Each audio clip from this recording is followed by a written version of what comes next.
మార్చి 5వ తేదీన ముంబైలోని వాంఖడే స్టేడియం వేదికగా జరగనున్న ఐసీసీ టీ20 వరల్డ్ కప్ 2026 రెండవ సెమీఫైనల్ మ్యాచ్ కోసం క్రికెట్ ప్రపంచం మొత్తం ఎంతో ఆసక్తిగా ఎదురు చూస్తోంది. ఈ హై వోల్టేజ్ పోరులో డిపెండింగ్ ఛాంపియన్ ఇండియా, పటిష్టమైన ఇంగ్లాండ్ జట్లు తలపడనున్నాయి. సూపర్ 8లో వెస్టిండీస్పై సంజు శాంసన్ ఆడిన అద్భుతమైన ఇన్నింగ్స్తో టీమిండియా సెమీస్లోకి సగర్వంగా అడుగుపెట్టగా, పాకిస్తాన్పై కెప్టెన్ హ్యారీ బ్రూక్ సాధించిన సంచలన సెంచరీతో ఇంగ్లాండ్ పూర్తి ఆత్మవిశ్వాసంతో బరిలోకి దిగుతోంది.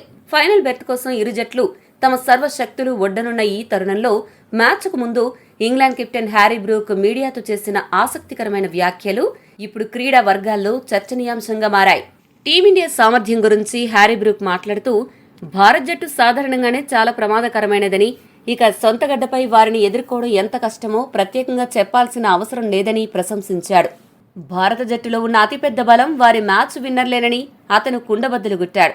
కేవలం ఒకరిద్దరు స్టార్ ఆటగాళ్లపైనే ఆధారపడకుండా జట్టులోని ప్రతి ఒక్కరూ మ్యాచ్ స్వరూపాన్ని మార్చేయగల సత్తా ఉన్నవారనని బ్రూక్ అంగీకరించాడు. టోర్నీ ఆరంభంలో కొందరు భారత ఆటగాళ్లు ఫామ్ లేమితో కొద్దిగా ఇబ్బంది పడిన మాట వాస్తవమే అయినా, సెమీఫైనల్స్ లాంటి కీలక దశకు చేరుకునేసరికి వాళ్లంతా తిరిగి అద్భుతమైన ఫామ్లోకి రావడం తమకు పెద్ద సవాలుగా మారిందని అతను పేర్కొన్నాడు. ముఖ్యంగా టాప్ ఆర్డర్లో సంజు శాంసన్ లాంటి ఆటగాళ్ల విధ్వంసం నుండి మొదలు పెడితే మిడిల్ అండ్ లోయర్ ఆర్డర్లో శివన్ దూబే, అక్షర్ పటేల్ వరకు ప్రతి ఒక్కరూ ఇప్పుడు భీకరమైన ఫామ్లో ఉన్నారని బ్రూక్ గుర్తు చేశాడు. అందరూ బాధ్యత తీసుకుని అద్భుతంగా ఆడుతూ మ్యాచ్లను గెలిపించేస్తున్నారని, దీనివల్ల ప్రత్యర్థి జట్టుగా తమకు ఒక సరికొత్త పరిస్థితి ఎదురవుతోందని వివరించాడు. ఇప్పుడు టీమిండియాలో ఎవరిని టార్గెట్ చేయాలో అర్థం కావడం లేదని పేర్కొన్నాడు. ఇలాంటి తరుణంలో కేవలం ఒకరిద్దరిని మాత్రమే టార్గెట్ చేయడం వల్ల ఎలాంటి ప్రయోజనం ఉండదని, భారత జట్టు మొత్తాన్ని కట్టడి చేసేలా ఒక ప్రత్యేకమైన సమగ్రమైన వ్యూహాన్ని అమలు చేయాల్సిన ఆవశ్యకతను టీమిండియా కల్పించిందని బ్రూక్ చెప్పుకొచ్చాడు.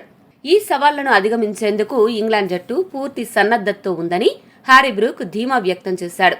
టీమిండియా అప్రతిహత విజయయాత్రను అడ్డుకునేందుకు సెమీఫైనల్స్ కోసం ఇప్పటికీ పక్కా వ్యూహాలను సిద్ధం చేశామని, మైదానంలో మా సాయశక్తులా ప్రయత్నిస్తామని స్పష్టం చేశాడు.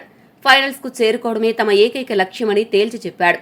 మొత్తానికి అద్భుతమైన ఫామ్లో ఉన్న టీమిండియా ఆటగాళ్లు వారిని నిలువరించాలని కసితో ఉన్న ఇంగ్లాండ్ వ్యూహాల మధ్య జరగబోయే ఈ సెమీఫైనల్ పోరు అభిమానులకు ఒక గొప్ప క్రికెట్ విందును అందించడం ఖాయంగా కనిపిస్తోంది.